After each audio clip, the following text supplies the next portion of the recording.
There's a hidden power inside you, buried beneath fear, comfort, and doubt. This isn't just another self-help talk. This is a journey into your own mind. If you've ever wondered how to make your soul crave challenge, stay. Because tonight, you'll remember what true strength feels like. Have you ever wondered why your soul resists what your spirit knows you must do? Why, even when your heart longs to rise, something deep within pulls you gently back into the comfort of stillness? The warmth of the known, it isn't weakness. It is the quiet whisper of your ancient mind. The part of you that still believes the world is dangerous, that movement means risk, and risk means pain. Every time you want to grow, a quiet guardian inside you wakes up. It says, wait, stay here, you're safe here, but safety is not peace. Safety is a cage lined with soft illusions, comfort disguised as care. To crave hard things is to begin a rebellion against your own biology. It is to step into the wilderness of becoming, where your old self watches with trembling eyes as your new self takes its first breath. You've been told discipline is about control. But the truth is, it's about communion. You cannot control a mind you do not understand. You must learn to sit with it, to speak its secret language, to understand why it hides from pain and resists the very growth that could set it free. So let's start not with force, but with curiosity. Not with willpower, but with awareness. Close your eyes for a moment, breathe deeply, slowly. Listen to the subtle rhythm behind your thoughts. There is a pattern there, the ancient pattern of avoidance, the small ritual of distraction. Your mind has learned to protect you from effort because it once equated effort with suffering. When you were small, perhaps you were punished for not doing enough. Perhaps the hard things were never celebrated, only demanded? And so your inner child learned, doing hard things means losing love. Now, as an adult, you crave growth but fear rejection. You desire transformation but associate it with pain. This contradiction creates a silent war between the heart that wants to expand and the mind that wants to remain safe. The great psychoanalyst Carl Jung once said, "There is no coming to consciousness without pain." But he also believed that pain, when faced with awareness, becomes meaning. And meaning, when embraced fully, transforms pain into peace. So before you can force your brain to crave hard things, you must fall in love with the meaning behind them. You must teach your mind that effort is not punishment, it is art. It is the sacred expression of the soul's longing to become real. When you run toward discomfort with tenderness, not aggression, the brain begins to shift. Neural pathways slowly rewire as effort becomes beauty, and resistance becomes rhythm. You stop chasing motivation and start cultivating intimacy with your own mind. The brain, like a child, resists until it is understood. It fears the unknown until the unknown feels safe. And you, the conscious self, are the bridge between fear and freedom. You are the translator between biology and spirit. You are the whisper that teaches the nervous system that discomfort is not danger, it's transformation. So, when you next face the hard thing, the morning run, the deep work, the honest conversation, pause. Feel your resistance not as an enemy, but as a living presence inside you. Speak softly to it. You are safe now. We are no longer surviving, we are becoming. And slowly, through the rhythm of daily courage, your brain begins to believe you. It starts to crave that clean discomfort, the purity of progress. It starts to trust that you will not abandon it when the path grows steep. The truth is, the most beautiful souls do not crave ease, they crave growth. And though their bodies may tremble, their spirits rise like the dawn. Because somewhere deep within, they have learned this: to do hard things is not to fight yourself, it is to return to yourself. It is to walk back into the forgotten temples of will and wonder within your being. And there, in that quiet space between fear and faith, you begin to change. Not because you forced yourself to, but because you finally remembered why it matters. There is a strange magic hidden inside resistance. At first, it feels like a wall, heavy, cold, impossible to move. But when you stay still long enough, when you stop fighting it and start listening, you realize the wall is whispering. It's not saying, "Stop, It's saying, look deeper. Every time you try to do something difficult to study, to create, to change, your mind begins its old dance. Not now. Maybe later. I'm tired. I'm not ready. But what if resistance is not laziness? What if it's a signal, a messenger from the deeper layers of your psyche, trying to tell you something about who you really are? Carl Jung believed that every obstacle in the mind carries a secret opposite within it. That inside what you resist most lies the exact energy you need to grow. Like a seed trapped in darkness, resistance is not your enemy, it's your unawakened potential, waiting for warmth and understanding. So, when you feel that heavy force holding you back, pause, breathe, and instead of saying, "Why can't I just do it?" ask, "What part of me is afraid?" You will begin to see that resistance is fear in disguise, not fear of failure, but fear of transformation. Because when you truly do the hard thing, you change. And the ego, that fragile sense of me you've built over the years, fears change more than anything. The ego loves familiarity. It loves predictable emotions, even painful ones, because they feel safe. To do something hard is to step outside of that safety, to walk beyond the border of who you've always been. But here's the secret. Beyond that border is aliveness. Beyond the wall, the garden of your potential. And resistance is the gatekeeper, asking, "Are you ready to grow?" You cannot defeat resistance through aggression. You cannot scream your way into transformation. You must transmute it, turn it into energy, into motion, into meaning. That is the alchemy of resistance. Imagine your resistance, a small child standing in the rain, afraid to move forward. If you yell at the child, it freezes. If you scold it, it cries. But if you kneel down, if you hold its hand and whisper, have you ever felt stuck? Like there's an invisible wall between you and the things you want to do. You tell yourself, "Tomorrow, I'll start." But tomorrow comes, and the wall is still there. You try to force your way through, but it feels like pushing against a mountain. What if I told you that the force you're using is the very thing holding you back? Think of it like this. Your brain is a stubborn mule you have to whip into action. It's more like a frightened child. And what does a scared child need? Not deadlines, not guilt, but gentleness, a sense of safety. When you approach hard things from a place of calm safety, something inside you begins to shift. Your mind starts to connect effort with warmth, struggle with purpose, and pain with growth. Slowly, that feeling of danger starts to fade, and effort begins to feel less like a chore and more like an art form. Every day you choose to move forward, even just one tiny step, you're teaching your brain a new story. You're whispering to it, effort isn't suffering, it's transformation. And little by little, your brain rewires itself. The fear that once froze you softens, a desire for challenge, for growth, starts to bloom. This is how you build a craving for difficult things. Not by punishing yourself into discipline, but by loving yourself through the process of growth. In psychology, this is sometimes called shadow integration. Your shadow is that part of you that hides your power behind fear. It's the voice that whispers, "You're not good enough, not ready, not capable." But when you turn to face that shadow, not with anger, but with compassion, you realize something profound. It's not darkness at all. It's your unlived potential, just waiting for you to acknowledge it. When you bring love to your resistance, you start to bring your fragmented selves together. The fearful child, the doubtful adult, the quiet dreamer, they all start walking in the same direction. And when they do, the impossible becomes possible. You stop needing to force your brain. You start guiding it with patience and peace. So, tonight, take a quiet moment. Feel where that resistance lives in your body. Is it a tightness in your chest? A lump in your throat? A knot in your stomach? Just notice it. Then, with your awareness, gently touch that place, like a hand resting on your heart. And whisper to it, "I see you.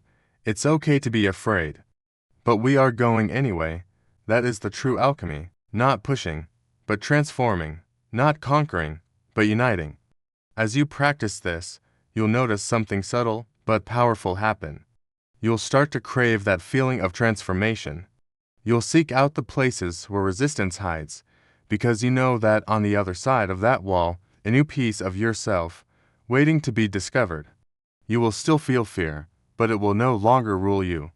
You will still feel discomfort, but it will no longer define you, because now, you understand the language of resistance. And once you understand it, it loses its power. This is how we grow, through small, sacred acts of courage, through gentle rebellion against the parts of ourselves that want to stay small. And one day, you'll look back and realize the resistance was never your enemy. It was your teacher, the wise guide, who led you home to your own strength. There comes a point when you realize that the real battle you've been fighting ain't with the world, it has always been within yourself. The outside world is just a mirror, reflecting the conflict already living in your mind, the pull between comfort and courage, between who you are and who you could become. Every morning, you wake up between two voices. One whispers, "Stay where it's safe." The other calls, "Rise and become more." Your entire life becomes a quiet reflection of which voice you choose to follow. You are not lazy, you are not broken, you are simply divided. One part of you craves the peace that feels like safety. Another part craves the purpose that burns quietly in your chest. And every single day, they meet in that invisible battlefield inside you. The psychologist Carl Jung called this the tension of opposites. He believed our souls grow in this very conflict between what is and what could be. To be truly alive is to hold these contradictions. To crave ease and yet desire challenge. To love stillness but need motion. To fear failure and yet long to become more. You live in that space between fear and faith. That is your silent war. The world doesn't see it. They might see your stillness and think you're calm. But inside, thoughts can clash like thunder. One side tells you to take the leap. The other says it's not the right time. And so you wait, suspended in hesitation, tired not from doing too much, but from the exhausting weight of doing nothing at all. This is the fatigue of a divided self, but listen closely. This inner conflict isn't a sign of failure. It's a sign of potential. Only the souls who are destined for growth feel this deeply torn. Only those who are awakening feel this restless ache for alignment. The war inside you exists because the powerful forces are trying to reconcile your old identity, who you've been for years, and your emerging self, who you are becoming right now. The old self says, "This is how we survived. Don't change." The new self says, "But we could live so much more fully." Trust me, the clash between them feels like chaos until you realize it's actually evolution. You are molting, shedding the skin of old patterns, outgrowing the smallness that once kept you safe. You can't just silence this war, but you can turn it into music. And the instrument you use is your own awareness. The moment you can step back and observe your own conflict without judging it, something miraculous happens. You are no longer the soldier fighting in the trenches. You become the compassionate witness. You stop reacting and start understanding. When your mind screams, "I can't do this," you no longer have to obey it. You can listen with compassion and say, "Thank you for trying to protect me. I hear you, but I am safe now." And you'll feel that scream soften into a whisper. That is how the war quiets, not through victory, but through empathy. By learning that every part of you, even the part that is afraid, deserves your love. This is what it means to do the work. The parts of you that you've rejected, the emotions you've buried, the pieces of yourself that learn to hide to keep the peace, they are not darkness. They are just unloved light. True peace isn't silence built on suppression. It is the harmony that comes when you can hold every version of yourself in your arms, the bold one and the broken one, the disciplined and the doubting, and tell them all, "You belong here. We're going forward, together." The day you stop choosing sides within yourself is the day you truly begin to heal. The war doesn't end in one single moment. It ends slowly, with each act of courage, each small decision to face discomfort with grace. When you sit down to do that hard thing, you're not just building discipline.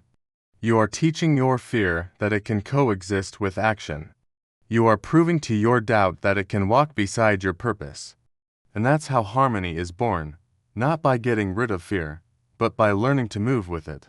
So, if your mind feels heavy tonight, if you feel caught between wanting to rest and wanting to rise, just pause, place a hand over your heart. Feel its quiet rhythm. That pulse isn't chaos. It's unity in motion. Each beat is a truce between your fragments, a promise from your soul that even in the stillness, you are still becoming. Remember, the hardest battles are against the parts of yourself that have forgotten how strong you are.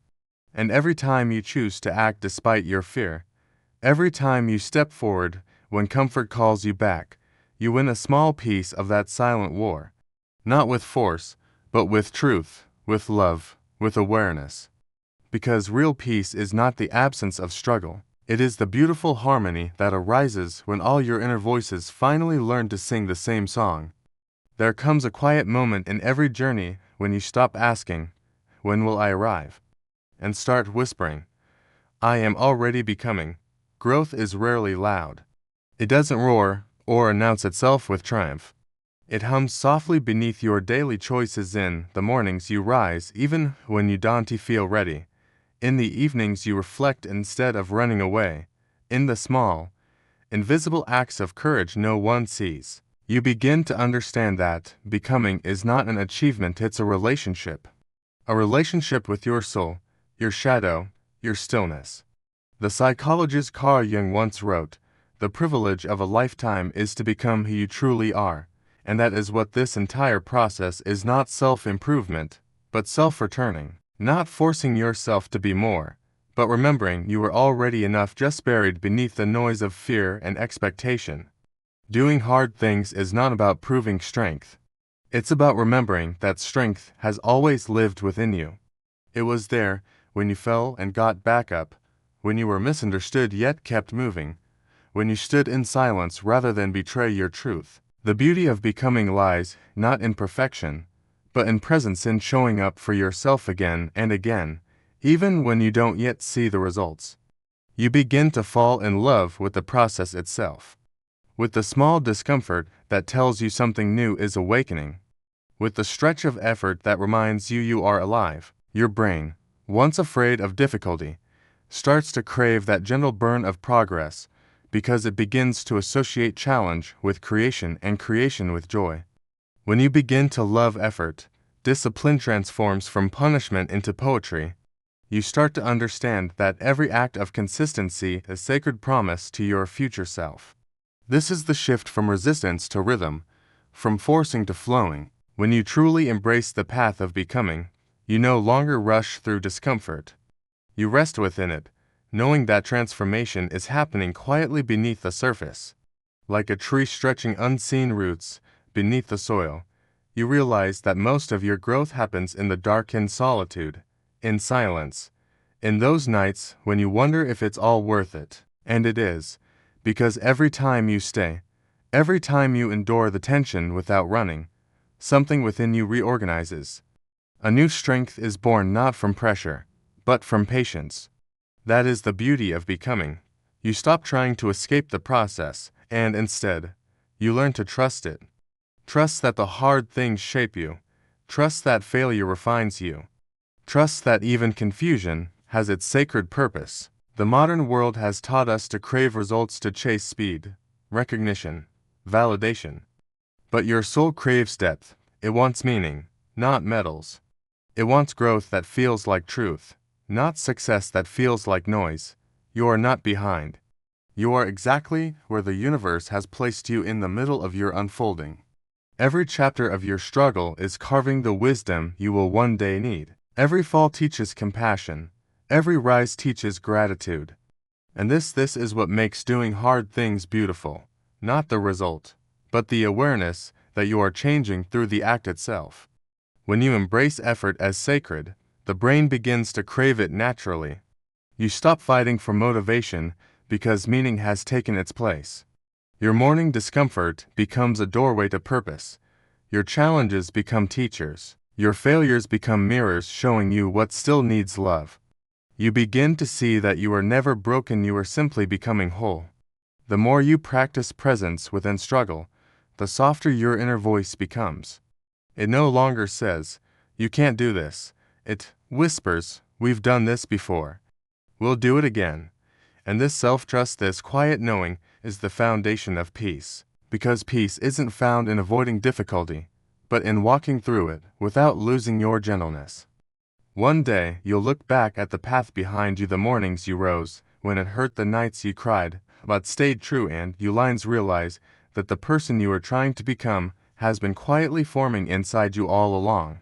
You'll see that beauty was never at the destination. It lived in the steps, in the pauses, in the quiet breath between effort and surrender. And when that moment comes, you'll smile, not because you've arrived, but because you finally understand there was never a finish line, only a deepening, only a becoming. There comes a quiet moment after every storm when the wind softens, the mind quiets, and your soul finally exhales. This is the stillness after strength. It doesn't announce itself with victory or noise, it arrives quietly, like dawn sliding through the curtains of your awareness. You don't need to prove anything anymore. You've already done the hardest part. You kept going when it was easier to stop. Now, you begin to feel what peace truly means, not the peace of escape, but the peace that grows from understanding. For so long, you believed effort was the goal. You fought your resistance, your fears, your inner storms. You turned toward pain with courage. And now, you stand on the other side, not as a warrior seeking new battles, but as a soul that finally understands balance. This is where strength softens into serenity, where discipline becomes devotion, where doing hard things is no longer a struggle, it becomes your nature. You've trained your brain to crave challenge. Yes, but in truth, what you've done is deeper. You've taught your spirit to trust discomfort. You've turned pain into wisdom, and resistance into rhythm. Jung believed that, when you integrate the opposites within you, light and shadow, strength and stillness, you achieve wholeness. And wholeness is not perfection, it is peace. It is the gentle awareness that every part of you, even the ones you once rejected, has its place in the orchestra of your being. There is no more war inside you, just harmony. You can feel both effort and ease, both chaos and calm, and still remain centered. You've realized now that the brain was never your enemy, it was simply afraid. Afraid of pain, afraid of failure, afraid of change. And through patience, you taught it safety. Through love, you taught it strength. Through repetition, you taught it faith. Now it craves the climb, not because it seeks suffering, but because it knows growth feels like truth. It remembers the sweetness that follows struggle. Thank you so much for watching. If this message resonated with you, please consider liking this video and subscribing for more content on living a deeper, more meaningful life. Your support means the world. Be gentle with yourself on your journey. There comes a quiet pride that follows endurance, a deep calm that settles in after a moment of courage. You've entered a sacred rhythm, the rhythm of transformation. And in this newfound stillness, you begin to see your life through a different lens. The things you once resisted no longer hold power over you. The people who doubted you no longer define who you are. The fears that once ruled your every move have become small, distant echoes in the background. You have become your own safe place, your own sanctuary. This is what the psychologist Carl Jung called individuation. It's that profound moment when you become whole, not by chasing approval or seeking understanding from others, but by embracing your own truth, completely and without reservation. In this state, you no longer feel the need to rush. You move slowly, intentionally. Every action feels like a prayer, and every breath is a whisper of gratitude. You finally understand that doing hard things was never just about discipline or willpower. It was about awakening. It was about peeling back the layers of avoidance and fear until you touched the very essence of who you truly are. And who are you? You are not fragile. You are not the sum of your failures or the product of your fears. You are the consciousness that watches them, learns from them, and continues to rise again and again. That is real strength, to keep your heart open in a world that constantly teaches you to close it off. to stay soft and compassionate while walking through fire, to do the hard things and still find the grace to speak kindly to yourself at the end of the day. You have earned this stillness. You have earned this peace. So, tonight, when the world goes quiet and your mind begins to drift, just sit with yourself, gently. Let go of judgment, of the noise, of the constant striving. Simply be present. Listen closely. Can you hear it? That soft hum beneath the chatter of your thoughts, that is your soul. Finally at rest. It doesn't crave more. It doesn't chase validation. It simply is. And in that state of being, you realize a profound truth. You are never meant to force yourself into some rigid idea of perfection. You are meant to remember your own wholeness. The hard things, the pain, the resistance, they were never punishments, they were invitations. Each one was asking you to return to yourself, to step out of the shadow of fear and into the light of faith. And now that you've started accepting them, you no longer need to fight. You can simply flow with life. This is the stillness that comes after strength. It's the sacred calm that follows true self-acceptance. It's the point where your effort transforms into ease, where your ambition turns into awareness, where all the doing finally settles into a state of being. And from this stillness, you create differently, you act without rushing, you grow without grasping, you live without fear. Because now, you understand the deeper purpose. The point of doing hard things was never just about achieving success. It was about transformation. It was about the quiet, steady evolution of your soul. So, take a deep breath. Let your shoulders relax. Feel that quiet pride rising in your chest, not a pride born from victory, but from peace. You have walked through the fire and learned to glow instead of burn. You have become the alchemist of your own life, turning resistance into rhythm and pain into purpose. And as this chapter closes, let one final truth settle gently into your heart, a sentence to guide you whenever life grows loud and chaotic again. You are not defined by the struggle, but by the strength you found within it. Remember this stillness. It's always here for you to return to. Thank you so much for joining me on this journey. If this resonated with you, please consider liking this video and subscribing for more content that helps you connect with your inner strength. Until next time, be well.